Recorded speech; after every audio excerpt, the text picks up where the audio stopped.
Hello and welcome back to coverage of Grand Prix Las Vegas. Gabby Sparks joined by Luis Scott Vargas. And we are here in the semifinals of the limited Grand Prix. We have Sam Pardee playing green-white and Steve Rubin on black-green.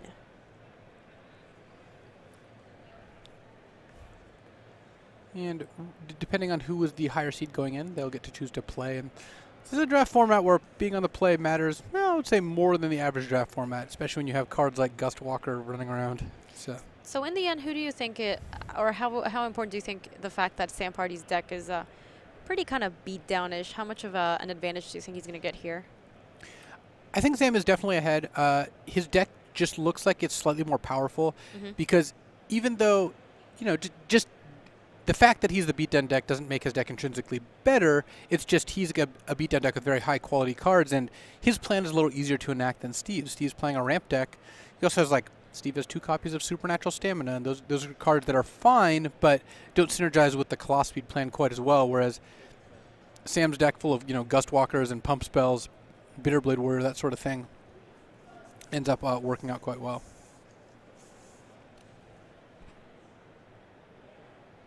So Forest and Plains, nothing on turn 1. Steve's deciding between the ramp spell of Naga Vitalis or Exemplar of Strength and starting to try to remove those -1/-1 counters.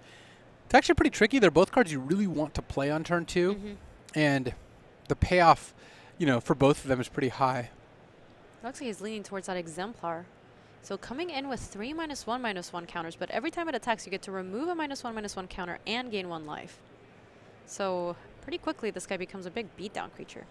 Yeah, it's the Long Tusk Cub of Amonkhet.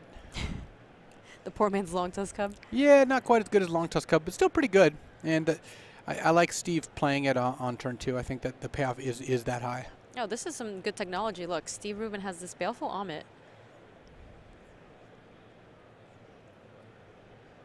And he's choosing to put the counter on the Exemplar, knowing that in the future turn, he can take the counter off the Exemplar.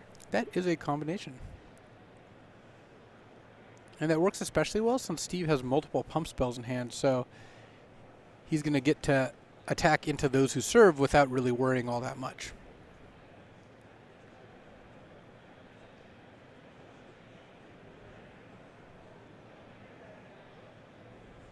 Yes, you can see the Supernatural Stamina. That'd be pretty helpful later down in this game.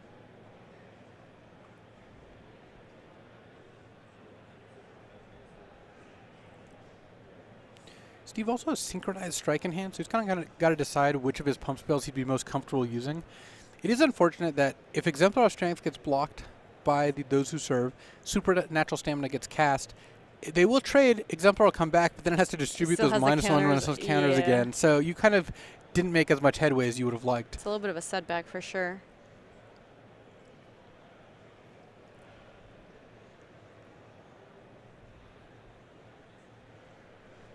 Basically, if Steve doesn't want to use Stamina this turn, he can attack with just Baleful Amit because the attack is free. If he is fine using Stamina or Synchronized Strike, then he can attack with both because the block is kind of forced. Sam is going to snap off and block Exemplar of Strength with those who serve.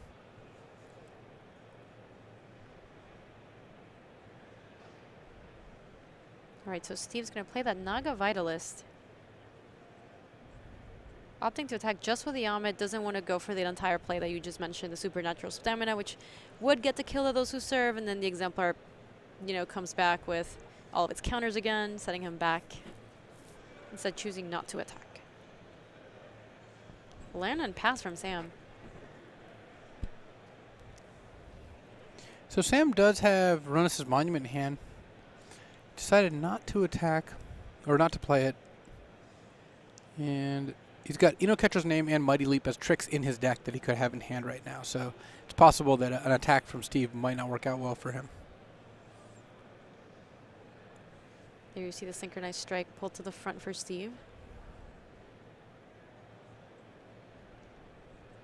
He has a Blighted Bed too, but not enough mana to actually give it haste. All right, so Baleful Amit coming in. Sam blocks. Ooh, we know Ketra's name. That makes those who serve into a 4/5, defeating Baleful Amit in combat. Steve has multiple combat tricks at his disposal. Yeah, looks like he's firing off the Supernatural Stamina. Automatic Baleful Almond into a 6-3, which will then come back once they trade in combat. Oh, and Sam firing off now the Mighty Leap. So Sam's full of tricks. not particularly effective. Sam has to do it just to keep those who serve in play, but he's still getting 2 for 1 because that Baleful Almond comes back. Supernatural Stamina still means that Steve isn't really losing anything, though he does have to put a -1/-1 counter somewhere.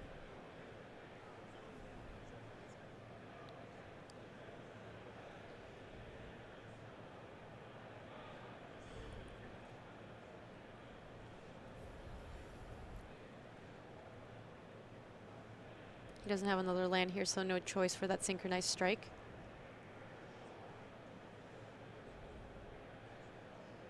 So he's going to use Naga Vitals. There you go. So he is going to choose to fire it off, untap both. Why do you think about using the synchronized strike here? I don't love it. It does trade for those who serve, but I think synchronized strike was going to kill those who serve at some point anyway. And you weren't losing your Baleful Almond anyway because of Supernatural Stamina. I'd rather have just played Blighted Bat or played Naga Vitalist here.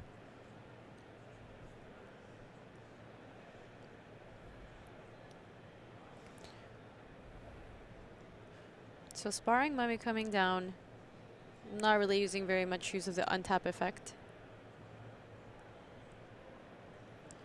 Sam really drawing kind of the bottom couple cards in his deck. Those who serve, Sparring Mummy, Mighty Leap. These are the cards he's not as excited about. And the way his deck's coming out here, it's not looking particularly impressive.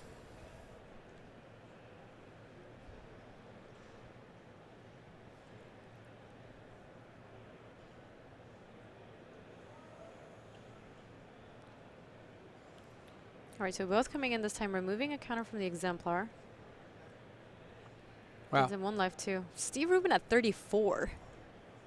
So Steve must have found another combat trick in order to make this attack. Weakness. That worked out quite nicely. Yeah, and he gets to remove a counter also. Steve is going to have a pair of 4/4s ready to attack next turn. And Sam is really far behind. Blighted Bat, no haste, but getting ready to attack next turn. And Sam is at 10 now. All right, so this Winged Shepherd can block the flyers, but he's facing a pretty menacing board now. Especially now that this Exemplar is a full-grown Exemplar. Oh, yeah. Steve drawing another Supernatural Stamina. How do you like Supernatural Stamina in the format?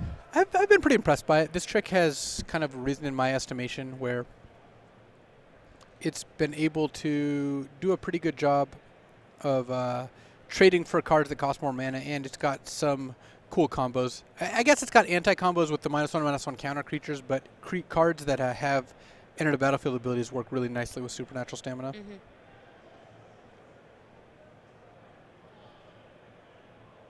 All right, so Winged Shepherd jumping in front of the bat, Supernatural Stamina, and that is game. Steve Rubin takes a quick game 1 thanks to 4 combat tricks. You know, even though Steve's deck is a bit more mid-rangey than Sam had no 2-drop this game, and Steve went 2-drop into 3-drop and had 4 combat tricks to back them up, so I guess the beatdown was on the other side. I will say that, to be fair, they both had a lot of tricks this game. They had one turn where it was trick, trick, trick, trick.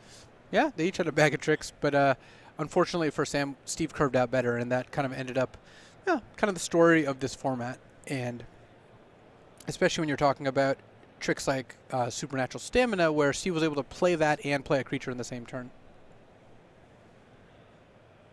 How different do you think is a sealed format versus a draft format for Amonkhet? It's fairly different. We see a lot of sealed decks that are like, splashing cards and, playing more expensive cards. Sandworm Convergence is great. Whereas in draft, you're going to see a lot faster decks, more like what both of these players end up doing. You were saying that, was it Jerry T thought that, or was it MJ? Yeah, that Michael Jacob. Yeah. He thought that Sandworm Convergence is the best card in the format for sealed. For sealed, specifically. Yeah. Which, if you think about how fast the draft format is, it's a pretty big difference.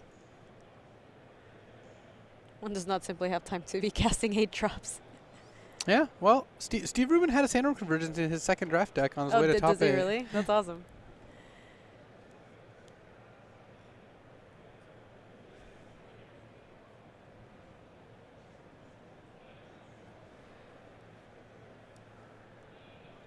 Both players have deck lists because in the top 8, you know, the draft gets streamed and scouting is a thing, so both players get to look at their opponent's decks while sideboarding.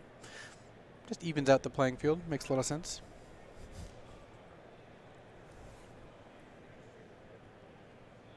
In the end, how fast do you think this format ended up being? I think it ended up being really fast. Like, what if you had to rank fast formats? Like, Zendikars, original Zendikars traditionally thought of as the fastest modern draft format. I think this is not quite as fast as Zendikar, but it's pretty close. I think I remember, you know, when on Magic Online they do the flashback drafts, or they were doing them last year at least. When I did the flashback format for that, people, when I was drafting on stream, and people were like, just take the one drop every time. Like, it doesn't really matter. Just take the one drop. Make sure you take the one drop. Well, they weren't wrong. One drops are very good in that format. So then after that? Probably Amonkhet, and it tails off or drops off significantly besides that. Either Revolt was pretty fast. Kaladesh actually ended up being, I think, fairly fast, but it wasn't on the same level as these. I didn't feel like I was behind when I didn't play something on turn 1 or turn 2. Wasn't Gate Crash really, really fast? Oh, yeah, Gate Crash. That's a good point. Gate Crash was probably behind just Zendikar, then Amonkhet, then Gate Crash. Yeah. Triple Gate Crash was super fast. Yeah, I was saying, like, you either had the nut Boros deck, or you were probably just dead. Yeah, Dimir was like almost undraftable in that format. Kind of made me sad. Yeah, Dimir had sweet mechanics, but you also just got run over very quickly. Yeah, I just couldn't decipher how to figure out, you know, an actual Dimir strategy in that format. Just because you keep getting run over by like Boros or Gruul.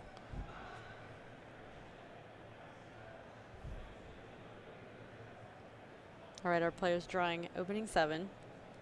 Steve Rubin up a game here in the semifinals of Grand Prix Las Vegas.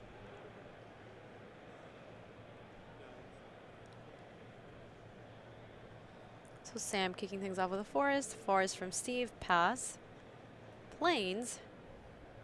Okay, yeah, Caracal. So this one's going to be pretty nice if it manages to connect. Let's see if Steve Rubin has a 2-drop. There's at least a Naga Vitalist in there.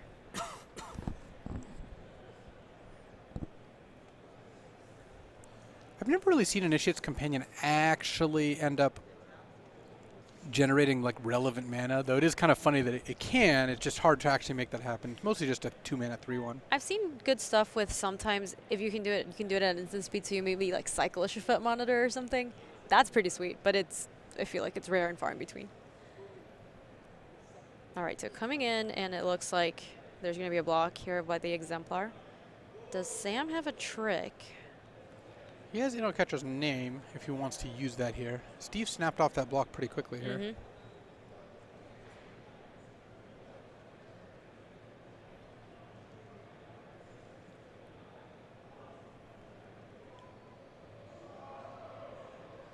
Does have a Mighty Leap. I think that was a fine exchange for Steve.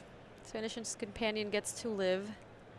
Steve follows up with a Naga Vitalist and pass back to Sam. No land drop, though, so Sam is even happier trading Initiate's Companion for Naga Vitalist under those circumstances. So at this point, if you've missed a land drop and you're Steve, do you want to block it, or do you still? I'd be inclined just to take the damage, especially since Steve has some pretty solid cards in his hands. If he can cycle Shafet Monitor if he draws land, he has Stir the Sands, so seems like it actually just seems like you definitely don't want to block here, Yeah, based on the contents of his hand. You're totally right. He's going to go ahead and take it. A faux form of vigilance gets to untap itself, and following up with a Red Crop Spearmaster.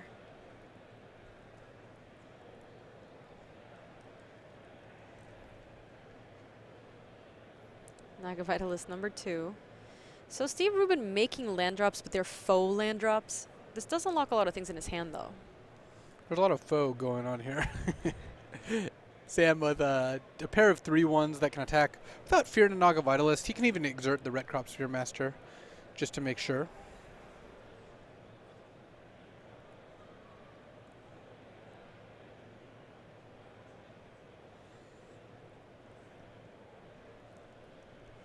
Sam Pardee's a coworker of yours, correct? He is. He is one of the game designers at Direwolf Digital. All right, so only the Spearmaster gets in, and it is exerted. Sam following up with his Those Who Serve. So by attacking and exerting and not attacking with Initiate's Companion, that's kind of Sam signifying that he doesn't want to use a trick this turn. He doesn't. Exerting means that he knows he's not going to get There's no good blocked. blocks, yeah. And attacking with not attacking with Initiate's Companion means he wants to wait and be able to use a trick later. Ooh, okay, so this is a spicy one. Champion of Ronus from Steve, and Champion, if it manages to attack and exert, gets to put a creature on play for Steve. Now, is there anything sweet in Steve's hand? Any scaled behemoths or anything gigantic? I don't see anything huge right now, but gotta take a look at the rest of the hand.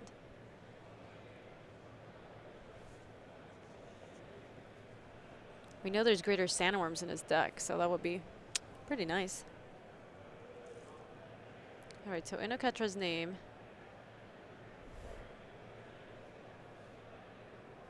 Beefs up that zombie. And Initiate's Companion gives those who serve an untap. Not that Steve's going to be attacking with these Naga Vitalists. I think he's so constrained on mana, he needs to deploy the threats in his hand. Yeah, and even though they make decent blockers against like Initiate's Companion, Steve has to keep tapping them just to play his cards. I wonder if that stinging shot in Steve's hand is going to get sideboarded out. Doesn't seem particularly effective against Sam's deck. Look, actually, wait, he actually sideboarded in. So maybe he was looking at the, Winged Shepherd and figuring he wants an answer to that. Oh, the answer Gust Walkers, yeah. So stinging shot makes perfect sense. He has 3 Gust Walkers too, right? So Vizier and the Menagerie.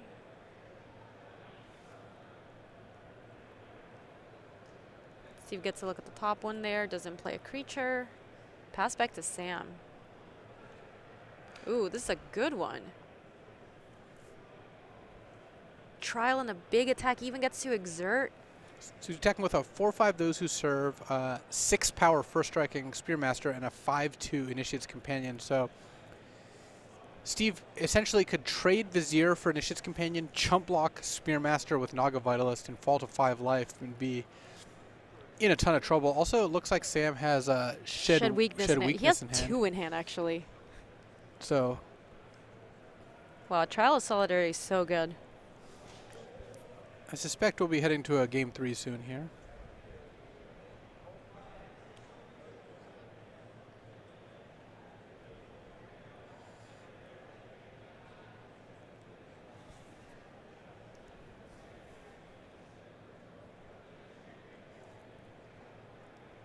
All right, so Vizier getting in front of the Companion.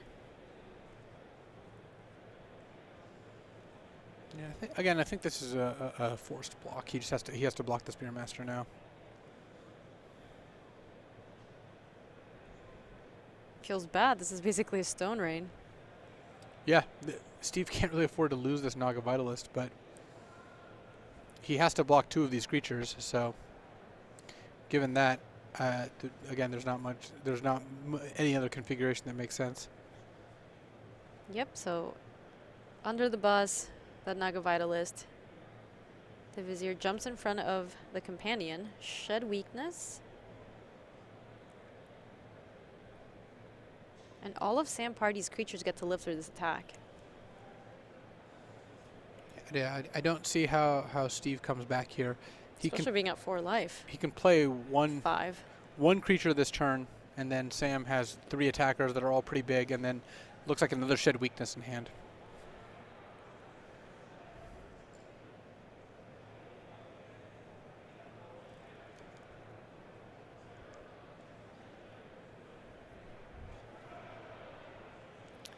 Yeah, this Kudu's not really gonna be doing what it needs to do in order to let Steve Rubin live.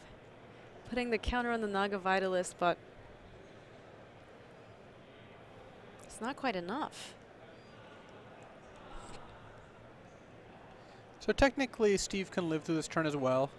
He can block the Initiate's Companion with the Kudu, the Spearmaster with the Naga Vitalist, let those who serve through, and Sam can't quite finish him off with Shed Weakness here. So Sam might actually be in a position where maybe he just attacks with Spearmaster and those who serve and just doesn't send in Initiate's Companion.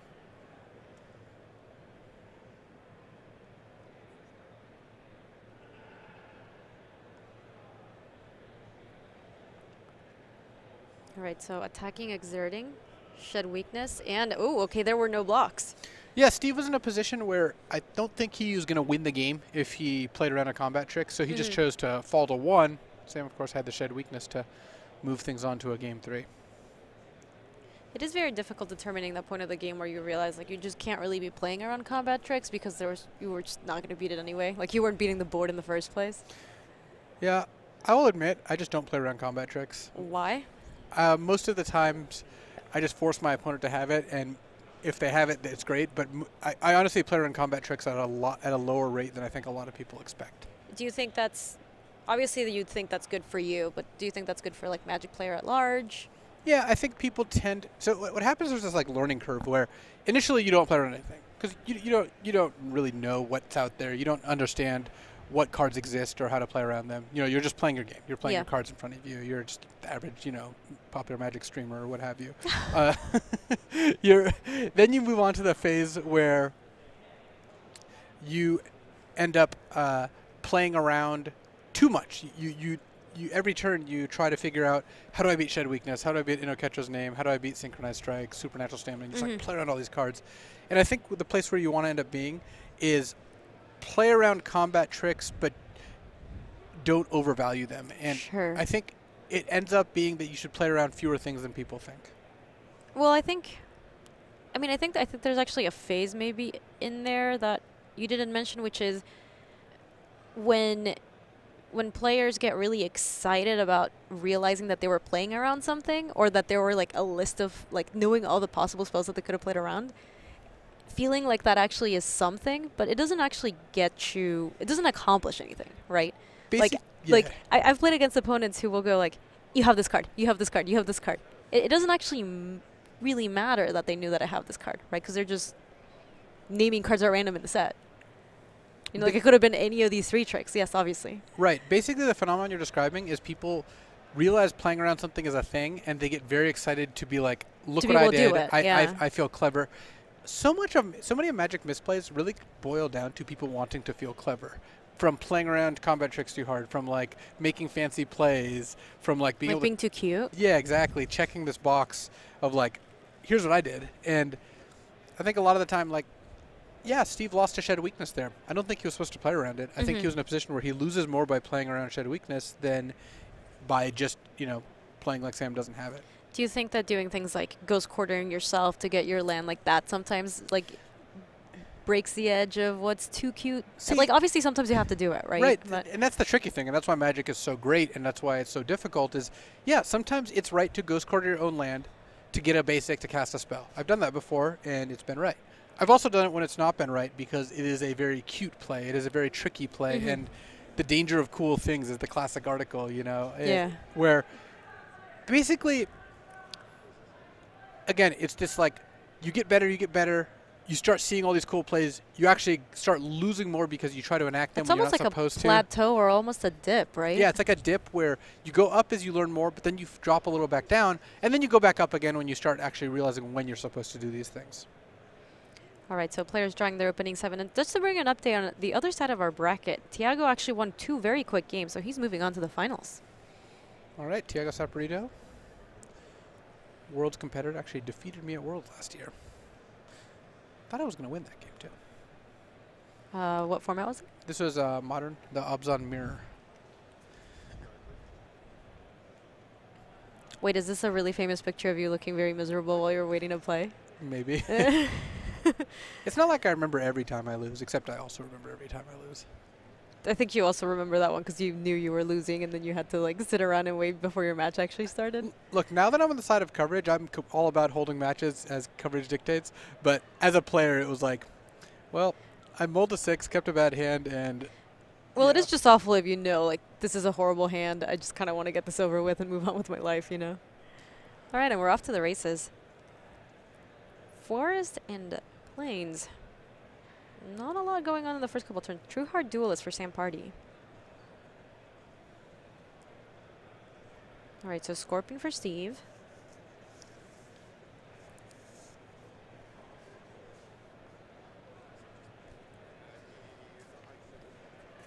And Sam having a 2-drop, well, Steve doesn't have a 2-drop, means that even though Sam was on the draw, he was able to get on the board, you know, and be slightly ahead here. Naga Vitalist, also those who serve for Sam Pardee.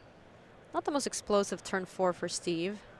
No, though he is representing Supernatural Stamina and Shed Weakness, both cards which Sam saw in Game 1, though it doesn't look like Steve actually has them in hand. All right, so both of them coming in. Scorpion in front of those who serve. Going to be taking 2 damage from the Duelist. Away goes both the Scorpion and the those who serve. Cycling a Winged Shepherd. Looks like he drew a Compulsory Rest. Wow, that sequencing may not have worked out for Sam. Had he cycled first and drawn Compulsory Rest, he might have put it on the Wasteland Scorpion. Maybe not, but he would have had the option. Yikes. Not sure why Naga Vitalist died there. Yeah, it's sticking around. So We're getting some tokens here momentarily. Wabam, 3 zombies. this is going to be tough for Sam to beat. He mulliganed, and Steve cast a turn 5 Stir the Sands, which that outclasses everything Sam is doing.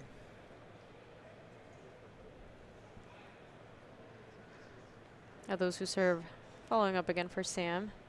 Those do block those zombies pretty well. That's true. If Steve doesn't have a trick, this might be a bit of a board stall, but Sam isn't getting anywhere either. Steve also with these mono stinging shots, just cycling and cycling.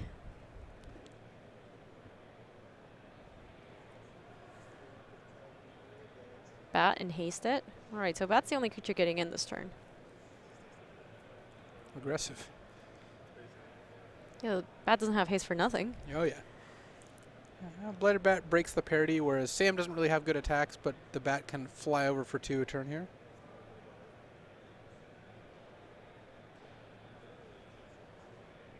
Trial. A Solidarity pumping Sam's creatures. Yeah, this kind of gets something going. Sam is threatening 8 points of damage. Steve can make some blocks here, but because of the trial, Steve might want to wait, take 8 damage, then wait next turn where the blocks become a little more favorable. Sam has 1 cartouche in his deck. He has a cartouche of Strength, where if he can draw that to bounce the trial, things could get interesting.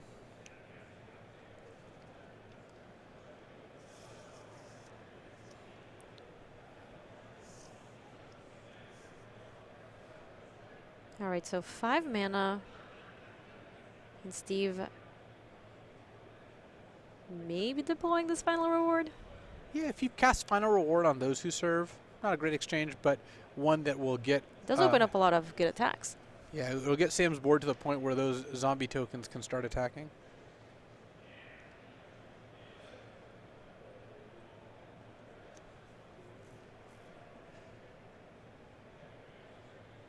Yeah, casting Final Reward on those who serve doesn't feel very good.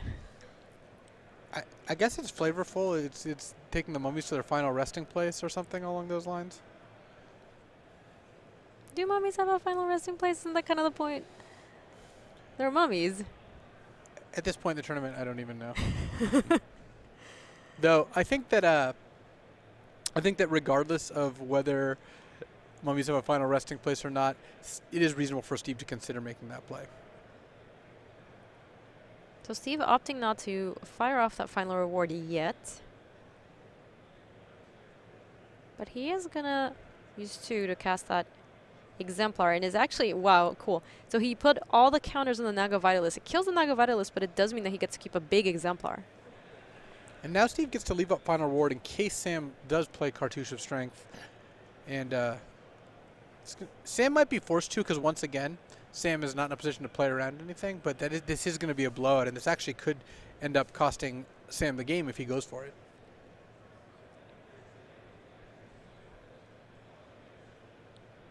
Compulsory rest on the Exemplar.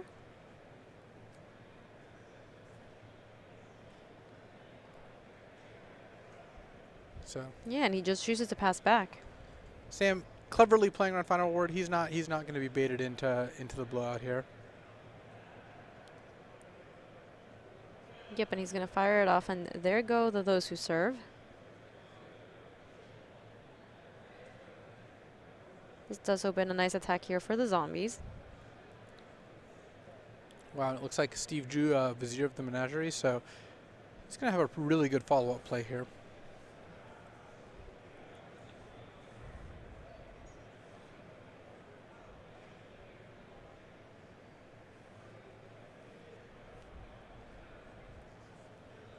So the 3 zombies are coming in, and so is the bat.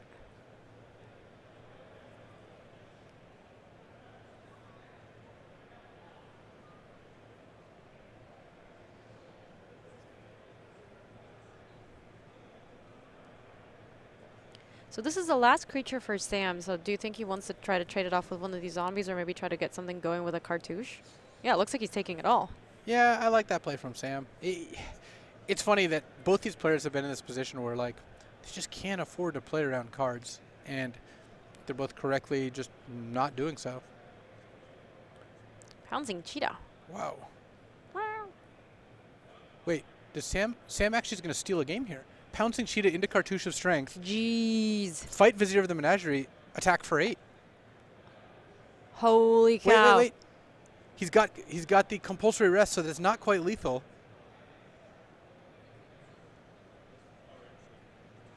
So now Sam can't attack with the True Heart Duelist because he has to leave it behind to block some of those zombies. Oh wow, this looks sick. But this still does 6 points of damage here. This drops Steve Rubin to 2. So now he sacks the compulsory rest. Goes to 4. Gains 2. Now, Steve can attack back, but he knows about Trial of Solidarity in hand, so he has to watch out because the Cheetah does 6 points of trample damage next turn. Wow, this game got very interesting all of a sudden. That Pouncing Cheetah end of turn, it did some work. It's funny, I make fun of that Cheetah all the time because I don't think it's a very good card, but it's just doing solid work here. Yeah, it is not particularly good, but you know, in this case, it actually had some application. So now, I think what Sam's going to need to find is Mighty Leap. I think that's the card he's looking for to win this game. All right, Sam's a top deck away from winning in a game that looked like he couldn't win. So that was a pretty big swing, because Steve has two plays this turn. It looks like he's got a Hooded Brawler and Ornery Kudu, so he's going to have enough blockers on the ground. But again, if Sam can top deck his 1 copy of Mighty Leap, he might actually get there. So if you're Steve, how do you line up your attacks here? You can't beat a Mighty Leap no matter what. Because of the True Heart Duelist? Yeah, it doesn't get to block 2 of them. I still would probably send in the squad here.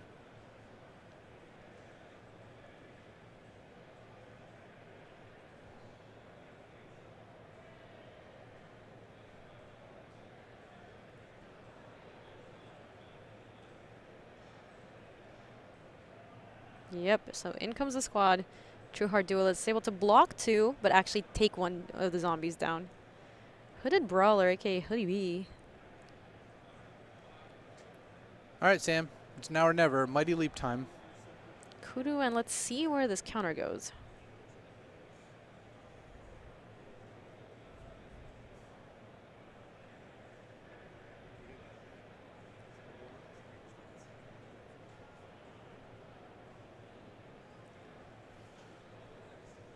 Any thoughts about where to put this counter? It's probably safest just to put it on one of the zombies.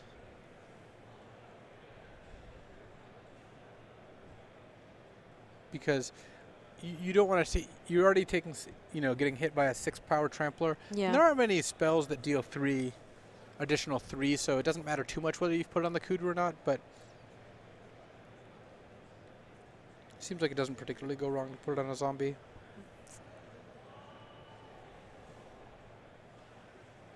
I'd put it somewhere though.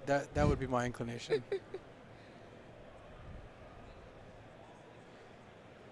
Putting a Hood Brawler makes sense also. Yep, right, it is going on the Brawler. Sam knows it's Mighty Leap or Mighty Bust Leap. Here. Was it? Couldn't see. Because Sam's at 4. He's facing down 5 lethal attackers. There's no way he's winning the game if he doesn't have it. It looks like Ronus's Monument. I don't think Sam's going to get there. All right, so Trial, Attack, blocks.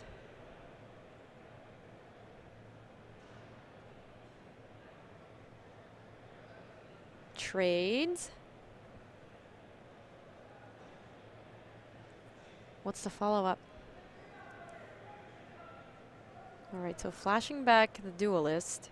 And it can block the 2 zombies, and Yeah. Sam falls to 2, but where he goes from there, it seems like it's going to be difficult to win. Oh, and a synchronized strike, and there's a handshake.